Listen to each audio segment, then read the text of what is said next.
6 নম্বর মাখরাজ, জিহ্বার মধ্যখান তার বরাবর উপরে তালুর সঙ্গে লাগিয়ে জিম, শিন, ইয়া 3টি হরফ উচ্চারিত হবে। প্রথমে 6 নম্বর মাখরাজে হচ্ছে মোট 3টি হরফ, জিম, শিন, ইয়া। 6 নম্বর মাখরাজ, জিহ্বার মধ্যখান তার বরাবর উপরে তালুর সঙ্গে লাগিয়ে। 6 নম্বর মাখরাজ, জিহ্বার মধ্যখান তার বরাবর উপরে তালুর সঙ্গে লাগিয়ে 3টি হরফ উচ্চারিত হবে, জিম, শিন, ইয়া। এখন আমরা চিত্রের মাধ্যমে মাখরাজটি বোঝার চেষ্টা করব ইনশাআল্লাহ। এখানে আমরা একটা জিহ্বা দেখতে পাচ্ছি। এখানে আপনারা দেখতে পাচ্ছেন লাল কালারে মার্ক করা রয়েছে। এখানে তীর চিহ্নের মাধ্যমে নির্দেশ করা হচ্ছে ঠিক এই অংশটুকুই আমাদের তার বরাবর উপরে তালুর সাথে লাগাতে হবে। এখানে ক্লিয়ার ভাবেই আমরা দেখতে পাচ্ছি জিহ্বার মধ্যখানটা ঠিক তার বরাবর উপরে তালুর সাথে টাচ করে আছে।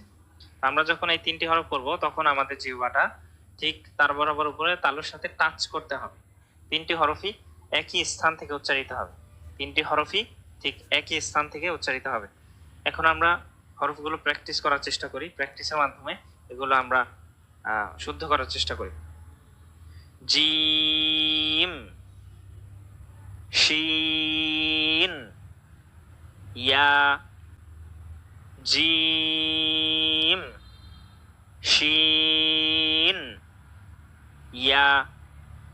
জিম বলার সময় শক্ত করে পড়তে হবে। অনেকে জিম এরকম পড়ে, জিম, আসলে এটা কিন্তু জিম না, হ্যাঁ, এটা জিম। জিম বর্গীয় জ, অনেক শক্তভাবে উচ্চারণ করতে হবে। জিম, শিন, ইয়া, জি। অনেকে ইয়া এরকম বলে, এটা হবে ইয়া। ইয়া রস্যই অন্তস্থ আকার আ, ইয়া।